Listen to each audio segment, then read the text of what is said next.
আজকে বুঝি আমার বিয়াটা হয়ে আই যাবো রে। যাই খাবিরে দাওয়াতটা দিয়েছি।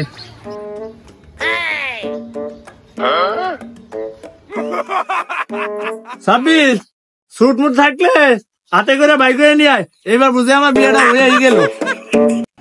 সুট মুট থাকলে সে নিয়ে বাইরে না থাকলে রাসেলের দোকান থেকে ভাড়া কর। নতুন করে আবার কি ভান ধরলি? আছে নতুন গেঞ্জি লুঙ্গি আছে, ওইটা করে যাবো না। ও মা, আমার রাজকুমার এসেছে।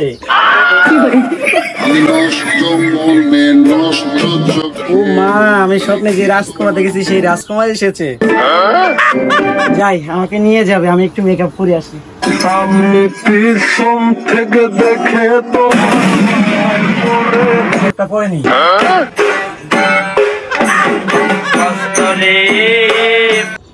তুই আমার বন্ধু মানুষ, তোর এই প্রথম দাওয়াতটা দিলাম, বিকালে আমার বিয়ে।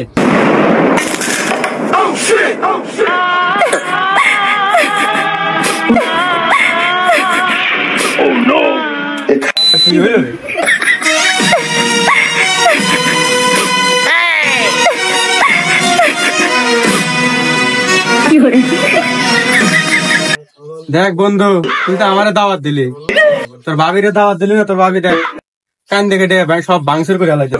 তোর ভাবির চোখের পানি পায়ের তলের মধ্যে দেখি না আইলো।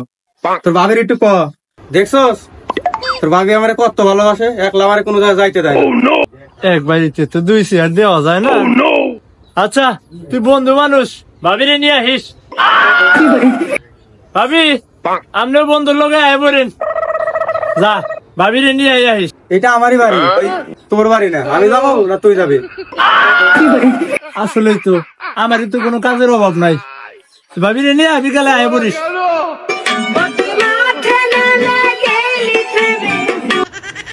তুই তো যাবি ইমরানের বিয়েতে, আলমারির তো নতুন শাড়ির অভাব নাই, 1000টা শাড়ি আছে, একটা পরে নে। আর তুই যে কালার কালা, তোর তো কালা শাড়ি পরলে আর দেখা যাবে না।